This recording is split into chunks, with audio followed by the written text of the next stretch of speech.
Sir আপনি কি অভিযোগটা দেন নাই?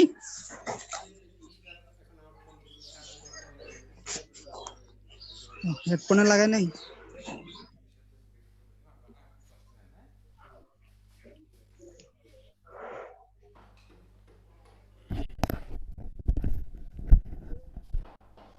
হ্যালো, স্যার আপনি কি অভিযোগটা দেন নাই? এই যে তোমাদের সামনেই তো এখন অভিযোগ দিলাম আমি। ও, কেবল দিলেন? আপনি না ওই দিন দিতে চাইলেন? ওই দিন আমার পরে খেয়াল ছিল না, এখনই যে ভিপি স্যারকে ডাকা নিয়ে এসে স্যার ছেলেপেলের এটা কেমন একটা সমস্যা, প্রত্যেকটা দিনই খালি 40 মিনিট পর পর চলে যায়। এখনই এই যে স্যার কি বল স্যার বলতেছে যে আসলে স্যার স্যারও বললো যে কি হ্যাঁ এটা বললো? একটু প্রবলেম, এটা দেখি কি করা যায় আর কি। ও, আচ্ছা শুরু করেন। হুম হুম হুম। আচ্ছা, তুমি আছো একা তাই না? জি স্যার, মনে হয় কেউ কি আছে কি জানি। আচ্ছা, আমারটা আমি নিতে থাকি, পরে দেখা যাক। আচ্ছা দেখো, আমাদের আজকের অধ্যায় হচ্ছে বেসিক কনসেপ্ট অফ গ্লাস বা কাচের মৌলিক ধারণা। কাচ চেনো তো? জি স্যার। হুম হুম। কাচ এই ইঞ্জিনিয়ারিং কাজের ভিতরে অনেক মানে বহুল ব্যবহৃত একটা ম্যাটেরিয়ালস। এটা বিশেষ করে মানে সিভিল ইঞ্জিনিয়ার বা আর্কিটেক্ট ইঞ্জিনিয়ারদের জন্য মানে অনেক গুরুত্বপূর্ণ একটা ম্যাটেরিয়ালস। ইঞ্জিনিয়ারিং কাজে এটা কিন্তু মানে ব্যাপক ব্যবহার। দেখো, দরজা জি স্যার। জানালা পার্টিশন ওয়াল থেকে শুরু করে মানে একটা ভবনের যদি ফিনিশিং কাজের দিকে যাও দেখবা যে এর ব্যবহার ব্যাপক। হুম, গ্লাস তো লাগবেই। হ্যাঁ, জানালার ক্ষেত্রে তোমার গ্লাস লাগবেই। তুমি যদি সাধারণ পাল্লাওয়ালা জানালা বানাও তাও দেখা যায় যে ওই গ্লাস দিয়ে পাল্লা বানানো যায়। এছাড়া আবার ওই এসি রুম যদি হয় সেখানেও মনে করো তাহলে যে তো দরজা লাগবে। হ্যাঁ মানে অনেক সময় এসি রুমে মনে করো যে ওই রুমটাকে একদম করার জন্য আবদ্ধ করার জন্য ভিতরের এই যে ভিতরের সাথে বাইরের যেন সংযোগ সরাসরি বন্ধ থাকে আর কি, মানে বাতাস যেন আসা যাওয়া করতে বদ্ধ না পারে। থাকে, বদ্ধ। এই জন্য ব্যবহার করা হয়। এছাড়া দেখা যায় যে পার্টিশনাল, বিশেষ করে অফিস মানে ঢাকা শহরে বিভিন্ন বেসরকারি যে অফিসগুলো আছে সেই সকল অফিসে দেখবা যে একটা রুমের ভিতরে সৌন্দর্য মানে বাড়ানোর জন্য এটা ব্যবহার করা হয়। সাপোজ একটা পার্টিশন দেওয়ালের দরকার, কিন্তু আমরা সেই ক্ষেত্রে কি করি, সরাসরি ইট ইট দিয়ে পার্টিশন দেওয়াল না দিয়ে আমরা কি গ্লাস দিয়ে পার্টিশন দেই না? জি স্যার। আচ্ছা, এখন কাঁচ, তোমার ধারণা মতে মানে কাঁচ কি দিয়ে হতে পারে বানানো? বালি। হ্যাঁ হ্যাঁ হ্যাঁ, কাঁচের প্রধান উপাদান হচ্ছে সিলিকা বা বালি। বালিকে কি করা হয়, অতি উচ্চ তাপে গলানো হয়। গলানোর পরে এর সাথে আরও কিছু হেল্পিং ম্যাটেরিয়ালস আছে, যেমন দেখো সিলিকা হচ্ছে প্রধান উপাদান, এরপরে potash, lime, soda, lead oxide, alumina, এগুলো হচ্ছে কাঁচের উপাদান। এখন বিভিন্ন রকম আবার কাঁচ আছে, সেই কাঁচের জন্য মানে ম্যাটেরিয়ালসের সংযুক্তিটাও বিভিন্ন আছে, তবে মূল উপাদান হচ্ছে সিলিকা বা বালি। বালি। বুঝতে পারছো? সিলিকা বা বালি হচ্ছে এর মূল উপাদান। এটাকে বিভিন্ন সময়ে মানে আমাদের চাহিদার উপর ভিত্তি করে যখন যে ধরনের কাজ আমরা তৈরি করব সেই কাজের জন্য কি কি উপাদান মানে শতকরা সংযুক্তিগত সেটা সেটা মিশিয়ে আমরা সেই কাজ বানাবো। যেমন একটা আছে তোমাদের সাধারণ গ্লাস বা বোতল গ্লাস, অর্থাৎ বোতল তৈরির জন্য। কাচের বোতল। হ্যাঁ, বোতল তৈরির জন্য যে গ্লাসটা আমরা বানাবো তার জন্য দেখো সিলিকা বলছে 60 থেকে 70%, পটাশ হচ্ছে 2 থেকে 3%, লাইম হচ্ছে 15%, সোডা হচ্ছে 5%, এটার জন্য লেড অক্সাইড লাগে না, আর অ্যালুমিনিয়াম হচ্ছে 5 থেকে 7%। এমনি একটা ছক আছে যে তুমি কোন ধরনের কাজ বানাবা সেই কাজের উপরে ভিত্তি করে তার সংযুক্তিটা আলাদা। তবে এখানে মনে রাখতে হবে যে মূল উপাদানটা হচ্ছে কি সিলিকা বা বালি। ক্লিয়ার হয়েছ? জি। জি আচ্ছা, স্যার। ছোট থাকতে আমি যেমন জানতাম না, আমি একজনকে জিজ্ঞাসা করছিলাম এক বড় ভাইকে যে ভাই কাজ কি দিয়ে বানায়, তো উনি বলে যে পানি দিয়া। তো এখন সেন বুঝতেছি, বুঝছো? এখন পানির মতো জি স্যার। স্বচ্ছ স্বচ্ছ দেখে ছোটবেলায় তো আর আমি মানে যখন প্রাইমারি স্কুলে পড়ি তখন জিজ্ঞাসা করছিলাম ওনাকে যে ভাই কাজ কি দিয়ে বানায়, কয় পানি দিয়ে বানায়। তো পরে সেন এখন দেখলাম যে কাজ কি দিয়ে বালি বানায়। আর সিলিকা। হ্যাঁ, বালি বা সিলিকা, এটাকে অতি উচ্চ তাপে গলায়, গলানোর পরে আরো কিছু প্রয়োজনীয় ম্যাটেরিয়ালস দিয়ে এটা বানায়। সাজ দেওয়া হয়। হুম হুম। আচ্ছা, এরপর দেখো বিভিন্ন ধরনের কাঁচ, কাঁচ বিভিন্ন রকম হতে পারে। একটা হচ্ছে সোডা লাইম গ্লাস, তারপরে potash lime glass, lead glass, borosilicate glass, pyroceram glass. এখন এগুলার একটু করে সঙ্গে আমরা পড়ি। সোডা লাইম গ্লাস যেটা, দেখো, সোডা লাইম। হুম, বালি, চুনা পাথর এবং সোডা, নাম দেখেই বোঝা যাচ্ছে বালি তো থাকবেই সব ক্ষেত্রেই। তারপরে দেখো জি লাইম, লাইম বা চুনা পাথর এবং হচ্ছে সোডা, এই তিনটা সামগ্রীকে 1200 ডিগ্রি সেলসিয়াস তাপমাত্রায় গলিয়ে এই গ্লাস তৈরি করা হয়। বুঝতে পারছো? জি স্যার। আচ্ছা, এরপরে দেখো, এরপরে হচ্ছে পটাশ লাইম গ্লাস। এটার ক্ষেত্রে কি, তাপে পটাশিয়াম কার্বনেট, বালি, লাইমস্টোন গলিয়ে এই কাজগুলো তৈরি করা হয়। আমরা যখন বাস্তবে তোমাদের ডিটেলস ক্লাস নিব তখন এগুলো আরেকটু ডিটেলস আলোচনা। এখন প্রতিদিন হচ্ছে আমি শুধু তোমাকেই পাচ্ছি, একজন ছাত্র, এখন এর জন্য সংক্ষেপে একটু জি আলোচনা স্যার। করে দিচ্ছি, তুমি জাস্ট একটু ধারণা থাকবে। আর তোমরা তো বই সংগ্রহ করছো না, বই দেখে দেখে একটু। জি স্যার, বই নিছি। হ্যাঁ হ্যাঁ। এরপর দেখো লেড গ্লাস, তাপে ফ্লিন্ট, লিথার্স এবং পটাশিয়াম কার্বনেটকে গলিয়ে এই লেড গ্লাস তৈরি করা হয়। এই লেড গ্লাস কি কি কাজে লাগে? একটা হচ্ছে লেন্স, প্রিজম, অপটিক্যাল যন্ত্রপাতি এগুলাতে ব্যবহৃত হয়। বুঝতে পারছো? জি স্যার। আচ্ছা, এরপরে হচ্ছে পাইরোসিরাম গ্লাস। পাইরোসিরাম গ্লাসটা কি দেখো, পাইরোসিরাম আধুনিক আবিষ্কৃত বিশেষ ধরনের গ্লাস, এগুলো কর্কের ন্যায় পানিতে ভাসে, ইস্পাতের মতো শক্তিশালী এগুলো।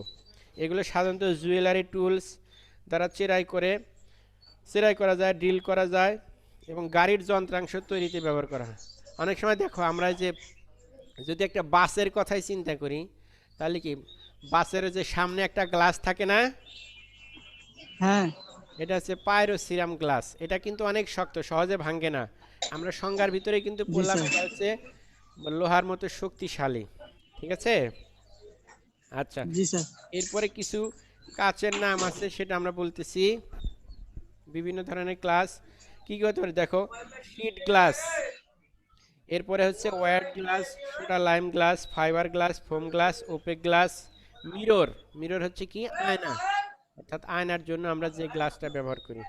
এরপর দেখো স্বচ্ছ। Prism glass. হুম, মিরর গ্লাস মূলত এটা প্রতিফলক হিসাবে, অর্থাৎ লাইটটা ওই দিক দিয়ে বের হতে পারে না, আয়নার কিন্তু এক সাইডে বন্ধ। ঠিক আছে না? জি স্যার। অর্থাৎ যে আলোটা ভিতরে যাবে সেটা আবার তোমাকে প্রতিফলন করবে। এরপরে দেখো প্রিজম। প্রিজম দেখছো কি কখনো? প্রিজম তো বলতে ওই ফিজিক্সে, ফিজিক্সে যেগুলা। পাওয়া যায়। জি স্যার, একটা, দেখছি বলতে পড়ছি। হ্যাঁ একটা, ত্রিকোণাকার। হ্যাঁ ত্রিভুজ, মনে করে একটা ত্রিভুজ, সেটা আবার একটু উঁচু আর কি। হ্যাঁ হ্যাঁ, পাহাড়ের মতো, হুম হুম, পিরামিডের আলো, মতো। হ্যাঁ হ্যাঁ পিরামিডের মতো। এটা হচ্ছে আলোর প্রতি সরাঙ্ক নির্ণয়ের জন্য ব্যবহার করা হয়। জি স্যার। আচ্ছা, এরপরে দেখো plate glass, safety glass, borosilicate glass, lead glass, plastic glass, coloured glass, pyroceram glass, stain glass. এরপরে দেখো কাচের কিছু আচরণ। আচ্ছা, কাচ একটি উচ্চ তাপে প্রসার্য ও দানাদার ভঙ্গুর সামগ্রী। কাচ কিন্তু অনেক ভঙ্গুর, মানে পড়ে গেলে তোমার হাত থেকে ভেঙে যাবে। এরপরে বিভিন্ন প্রকার কাচের ওজনের তারতম্য ঘটে, মানে বিভিন্ন প্রকার কাচের ওজন বিভিন্ন হতে পারে, তবে একটা কমন প্র্যাকটিস, একটা কাচ কিন্তু পানির তুলনায় 2.5 গুণ ভারী। অর্থাৎ হুম। যদি তুমি 1 ঘনমিটার পানি নাও সেই পানির ওজন হবে 1000 কেজি, কিন্তু 1 ঘনমিটার যদি কাচ নাও তার ওজন হবে তাহলে কত, কাজ 2500 কেজি। মোট কথা, 2.5 গুণ বেশি। হ্যাঁ মোট কথা কাচ হচ্ছে পানির তুলনায় 2.5 গুণ ভারী আর কি। জি স্যার। আচ্ছা, এরপর দেখো তাপের প্রসারাঙ্ক খুবই কম কাচের ক্ষেত্রে। তাপীয় প্রসারাঙ্ক অর্থাৎ কোনো একটা তাপে কাচের যদি তুমি তাপমাত্রা বৃদ্ধি করো প্রতি ডিগ্রি সেলসিয়াসের জন্য, সে 8 × 10⁻⁻4 হতে 9 × 10⁻⁻4 এতটুকু সে সংকোচন বা সম্প্রসারণ হবে। ক্লিয়ার? জি স্যার। আচ্ছা, এরপরে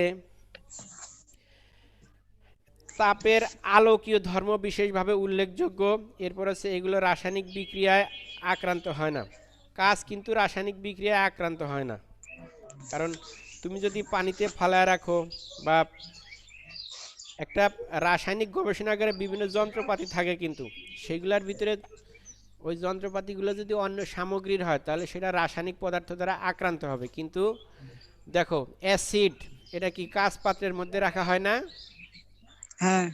তাহলে কাঁচের মধ্যে যদি রাখা হয় তাহলে ওই এটা আর কোনো ওই এর সাথে বিক্রিয়া করে না, মানে ওর ভিতরে জিনিসটা অক্ষত অবস্থায় থাকে।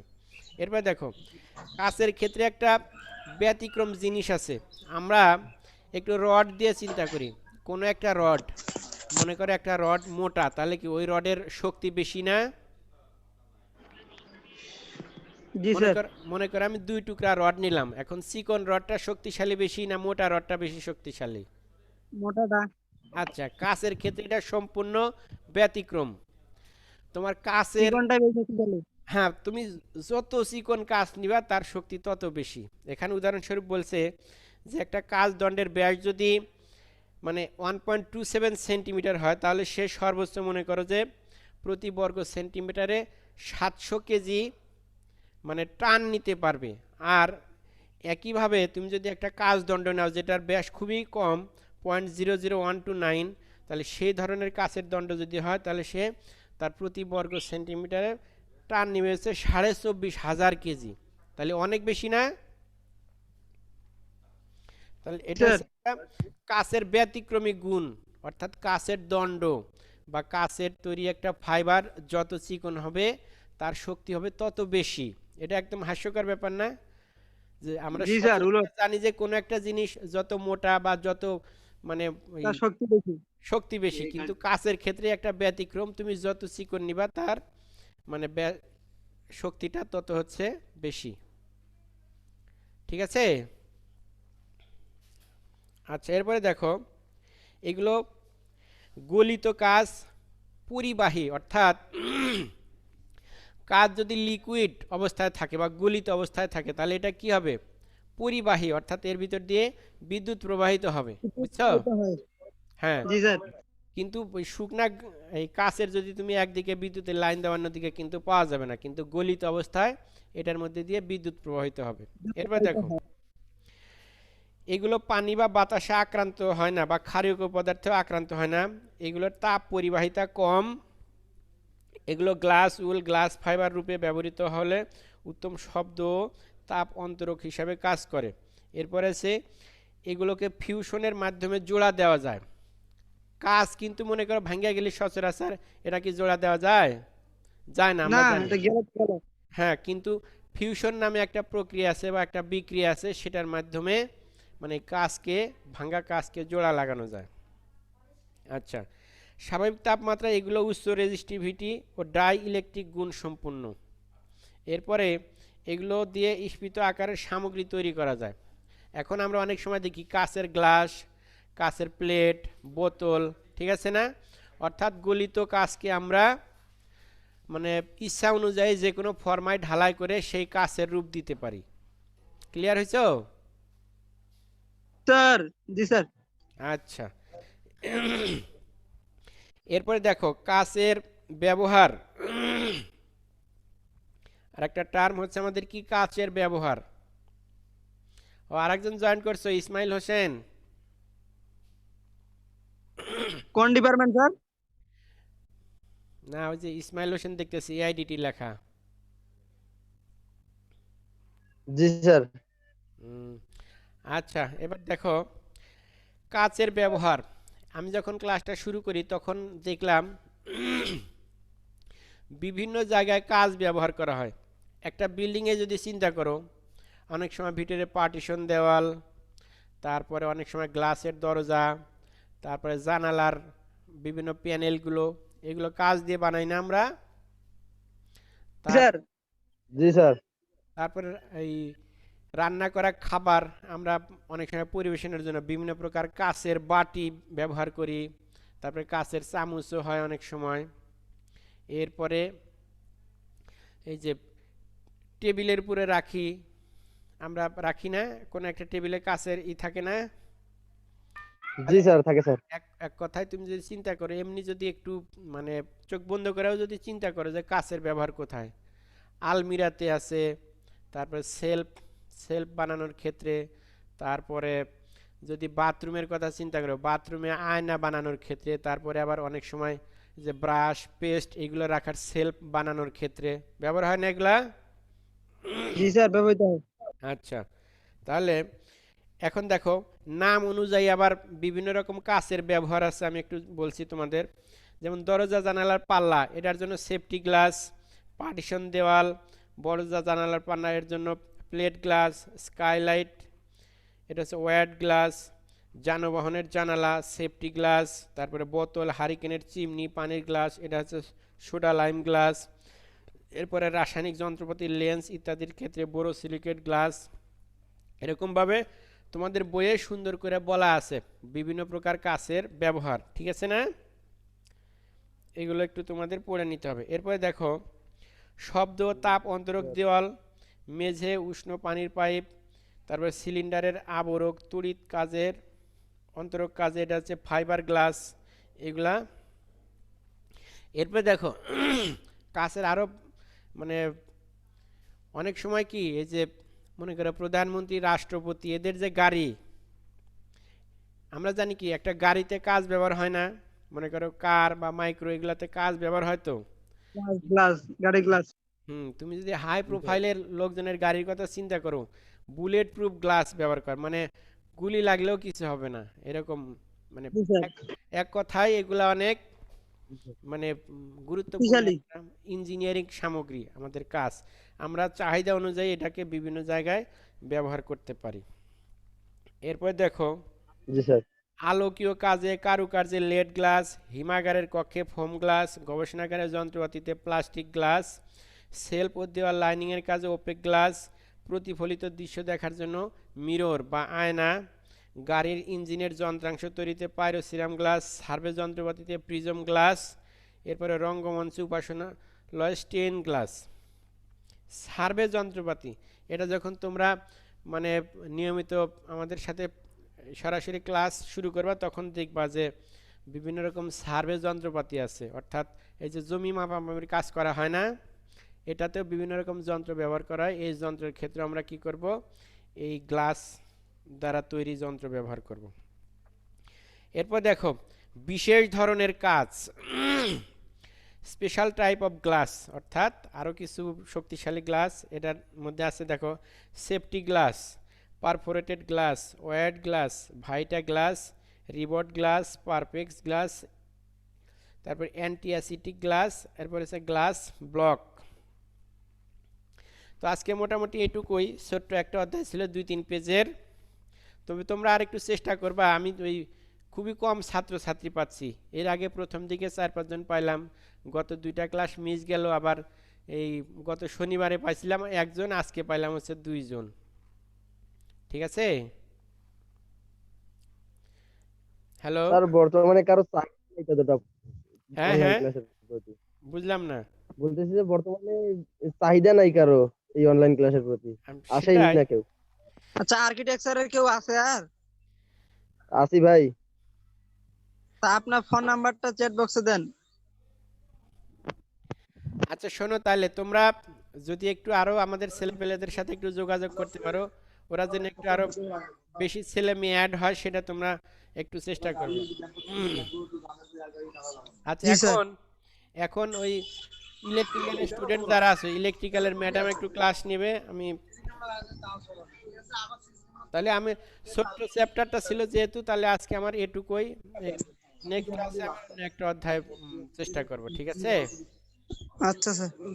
আচ্ছা, ভালো থাকবো সবাই। আসসালামু আলাইকুম। ওয়ালাইকুম আসসালাম। এখন যারা ইলেকট্রিক্যালের ছেলেপেলে আছে, হ্যাঁ ইশরাত, আমি শেষ করলাম, এখন তুমি একটু স্টার্ট করো। দিছি ভাই জাহিদ, জিহাদ, জিহাদ দিছি। কিন্তু এই কাজটা আমি কেমনে করবো, আমি তো এটা বলতে পারি না, তুমি বাসা থেকে নিচ্ছ যে। হ্যালো জিহাদ। হুম হুম। হ্যাঁ হ্যাঁ, শুনতে পাচ্ছো? আমি আমার নাম্বারটা দিচ্ছি সব।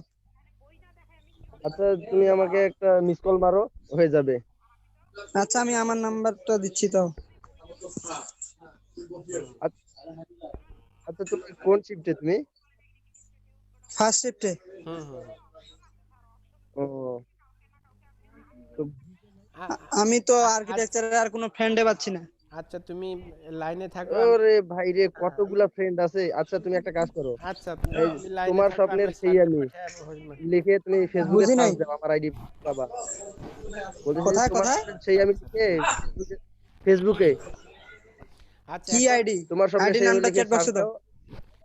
আচ্ছা শোনো, আচ্ছা ঠিক আছে। এখন এই যে ইলেকট্রিক্যালের ম্যাডাম ক্লাস নিবে, 33 60 ইলেকট্রিক্যালের ম্যাডাম 14 80। যারা আছো, 33 60 14 80।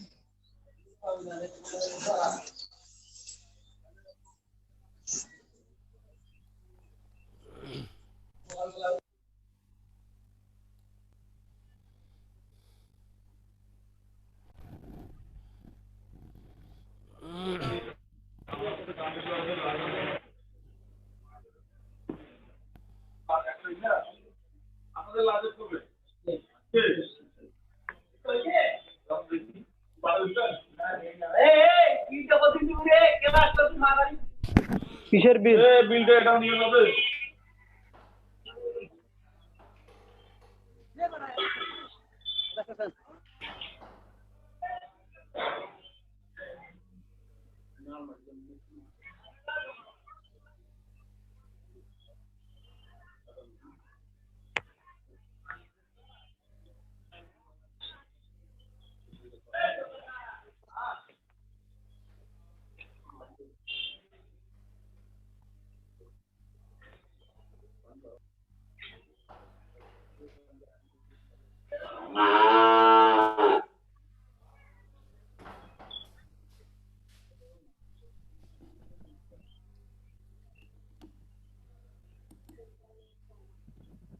স্যার আছেন নাকি নাই?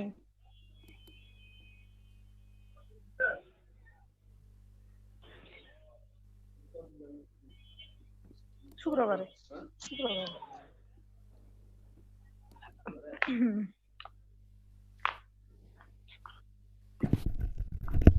হ্যাঁ হ্যাঁ ইশরাত, জি হ্যাঁ স্যার। দেখো, তোমাকে হোস্ট বানায় দিছি।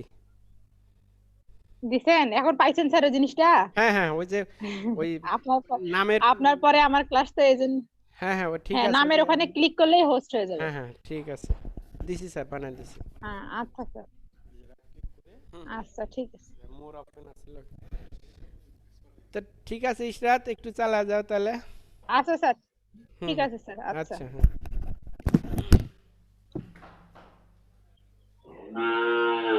এই যে জন্য শব্দ চলে আর ক্লাস না থাক, বাইরে তো বললাম এটা আমি দেখি।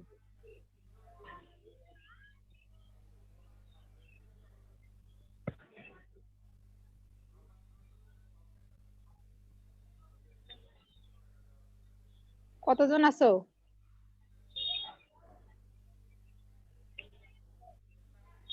আসসালামু আলাইকুম। আসসালামু আলাইকুম ম্যাডাম।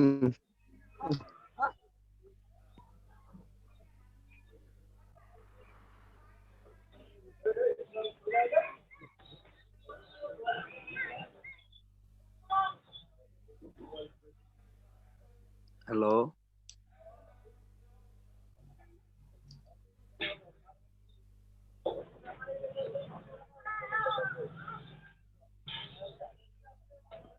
কথা কি শুনতে পাচ্ছ তোমরা? জি ম্যাডাম ম্যাম। শুনতে পাচ্ছি তো? হ্যাঁ, তোমরা ইলেকট্রিক্যাল ডিপার্টমেন্ট তো নাকি? জি ম্যাডাম, আমি না ম্যাম, না আমি ম্যাডাম, এআইডিটি। আমিও এই আইডিটি এআই ম্যাডাম।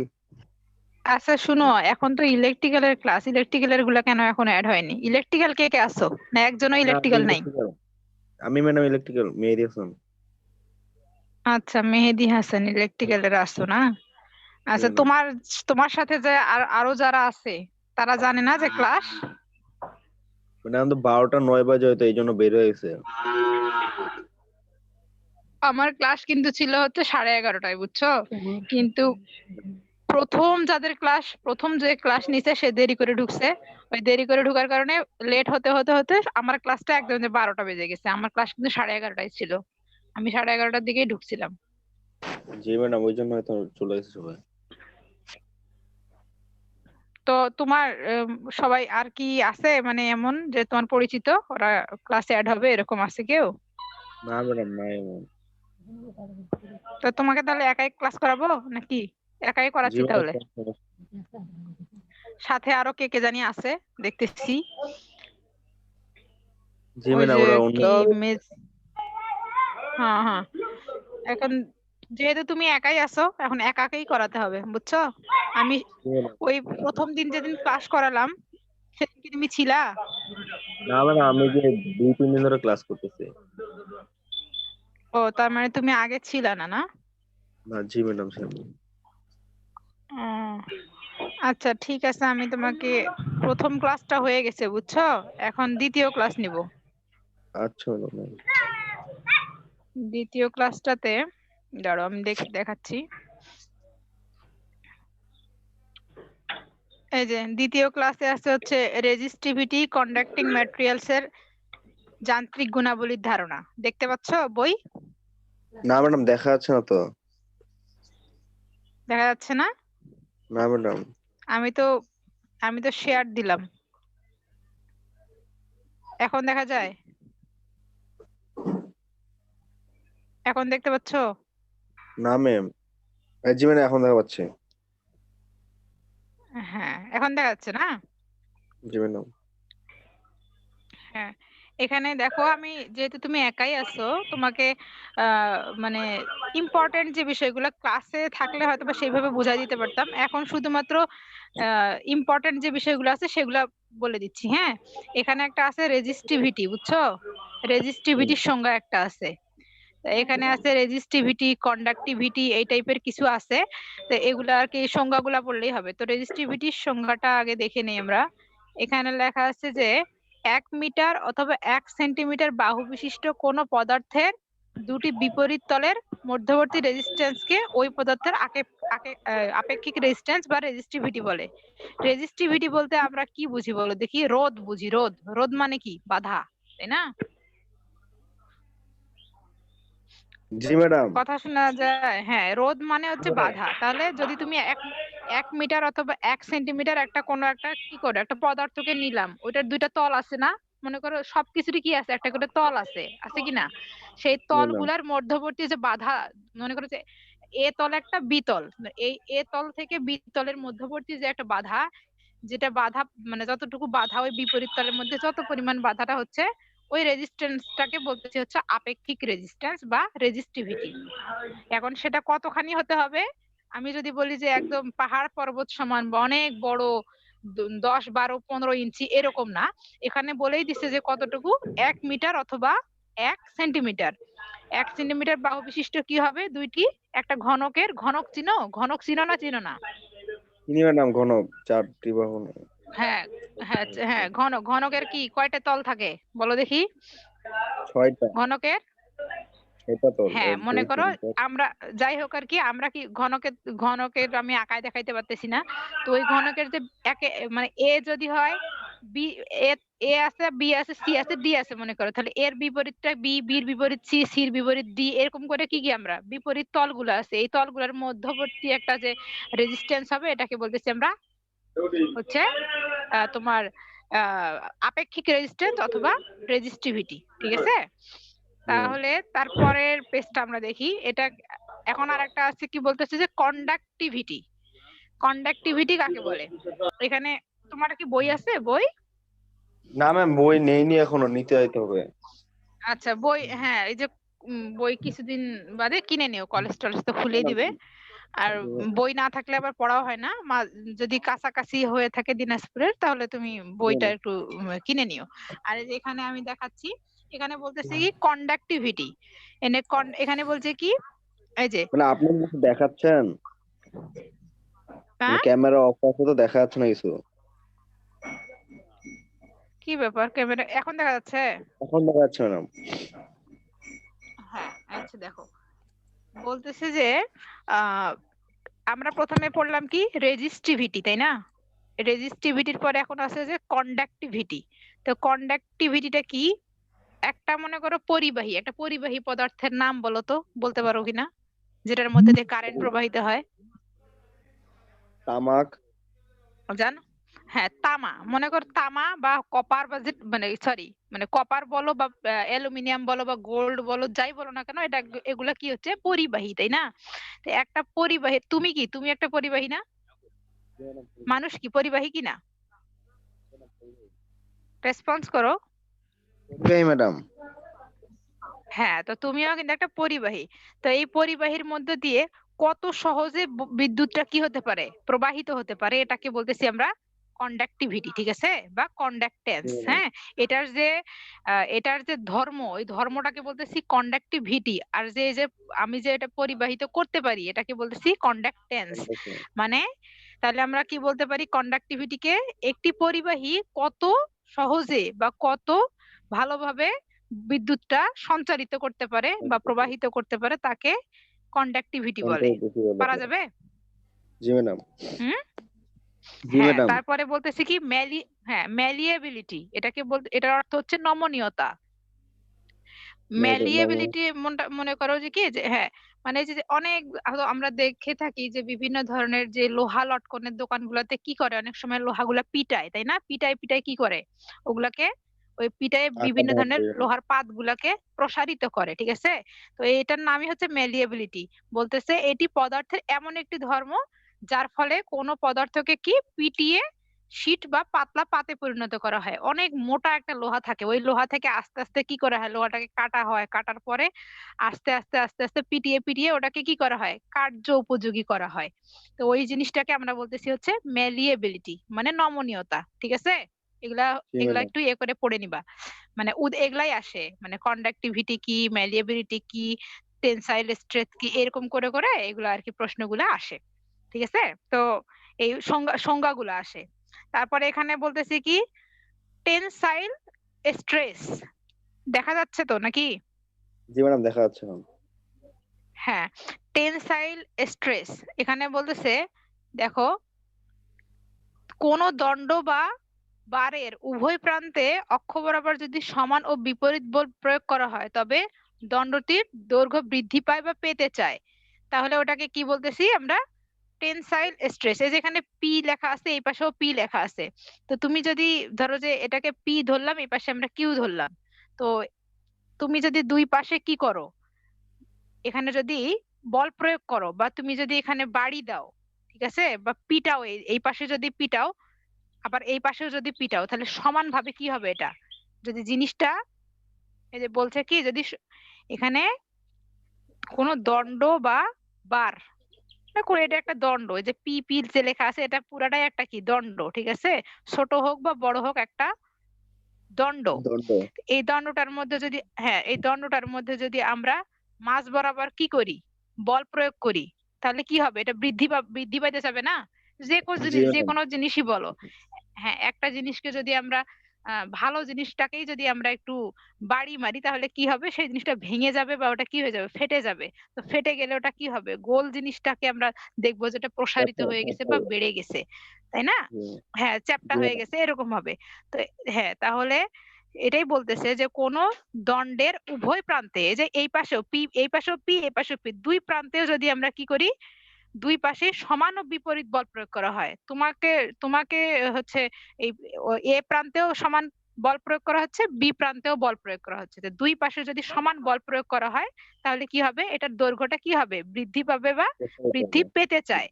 হ্যাঁ তাহলে এটাকে বলতেছি হচ্ছে টেনসাইল স্ট্রেস বা প্রসারণ পীড়ন। পারা যাবে? জি ম্যাডাম। আমি কিন্তু ধরবো এগুলা, বুঝছো? আমি এখন পড়াই দিচ্ছি, ঠিক আছে, বুঝাই দিচ্ছি, না বুঝলে আরেকবার জিজ্ঞেস করবো যে ম্যাম বুঝতেছি না। পরে আমি এখন তো তোমাদের ধরার বা ওইভাবে এই করার সময় নাই, তারপর আমি ধরবো আর কি। নেক্সট যখন ক্লাসে দেখা হবে ধরবো, বা এমনি থেকেও ধরতে পারি। আমার মনে করো ক্লাস ছিল 12টায়, এখন 11:30টায়, এখন বাজে মনে করো 12:30 প্রায়। তো এই লেটের কারণে হয়তো বা গত ক্লাসের গুলাও ধরতে পারতেছি না বা বলতে পারতেছি না, প্লাস কেউ নাইও ক্লাসে, কয়েকজন মাত্র, 2-1 জন। আচ্ছা, তাহলে আমরা কি পড়লাম? প্রথমে পড়লাম রেজিস্টিভিটি, তারপরে পড়লাম কন্ডাক্টিভিটি, তারপরে ম্যালিয়েবিলিটি, তারপরে পড়লাম টেনসাইল স্ট্রেস।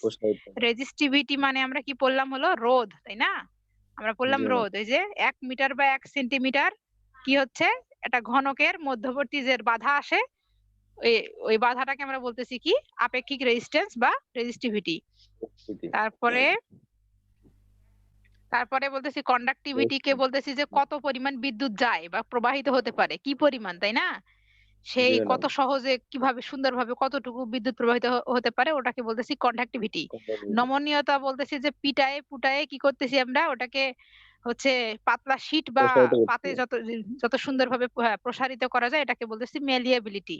আর টেনসাইল স্ট্রেস বলতেছি আমরা কোনটাকে, যে একটা দণ্ড আছে, দণ্ড বা তুমি মানুষই, তোমার মাথাতেও মারতেছে, পায়েও মারতেছে, তো দুই জায়গাতেই মারতেছে সমানভাবে, তাহলে কি তুমি সমানভাবে কি হবা, প্রসারিত বা দৌড়াইতে চাইবা, তাই না? শুধু তোমার কি মাথায় আহত হবে না তোমার পাও আহত হবে যদি দুই দিকেই মারা হয়? তো এই যে হ্যাঁ, তাহলে হ্যাঁ, সেটাকে বলতেছি আমরা কি হচ্ছে টেনসাইল স্ট্রেস বা প্রসারণ পীড়ন। আচ্ছা, তাহলে এখানকার অধ্যায়ের মধ্যে আমার এতটুকুই পড়া, বুঝছো? যে এখানে বিভিন্ন ধরনের তামা, তারপরে যে মেল্টিং পয়েন্ট, রেজিস্টিভিটি এগুলো দেওয়া আছে, এগুলো লাগবে না পড়তে, সমস্যা নেই। এখানে তোমার যেগুলো পড়া লাগবে, এই যে এখানে প্রশ্ন দেওয়া আছে, দেখতে পাচ্ছো? না, আপনাকে দেখা যায়? আপনাকে দেখতে পাচ্ছি না।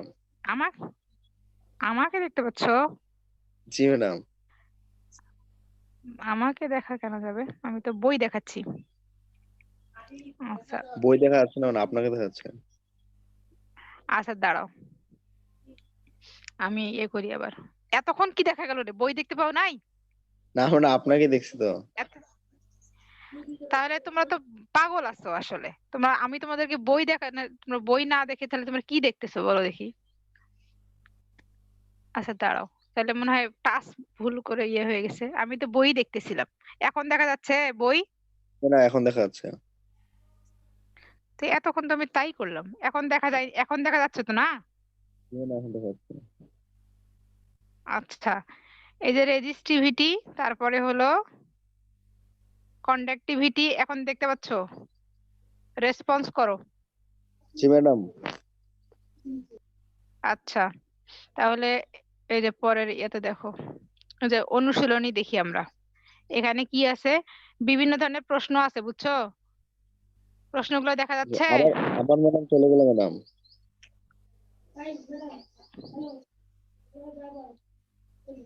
এখন এখন মানে আপনাকে দেখা যাচ্ছে।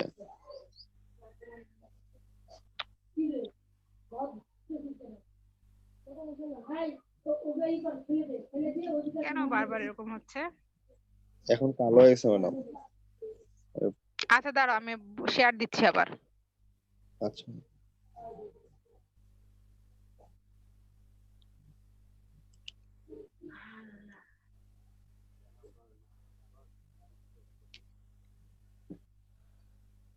জি ম্যাম, এখন দেখা যাচ্ছে। হ্যাঁ হ্যাঁ, থামো, সমস্যা নেই। দাঁড়াও, আমি প্রশ্নটা দেখাই আগে তোমাদেরকে। এই তো, এই যে এখানে বিভিন্ন ধরনের প্রশ্নগুলো দেওয়া আছে, বুঝছো? প্রশ্ন দেখতে পাচ্ছো? জি ম্যাডাম। আপেক্ষিক হ্যাঁ, রেজিস্ট্যান্স। জি ম্যাডাম। এই দেখো এখানে। হ্যাঁ, আচ্ছা, এই যে আপেক্ষিক রেজিস্ট্যান্স বলতে কি বুঝো? তাপমাত্রা সহগ, ঠিক আছে? এই যে এখানে তাপমাত্রা সহগ বলছে কি কোন পদার্থের মূল রেজিস্ট্যান্স প্রতি ওহমে কত ডিগ্রি সেন্টিগ্রেড তাপমাত্রায় যতটুকু হ্রাস পাবে বা বৃদ্ধি পাবে, এটাকে তাপমাত্রা সহগ বলা হয়।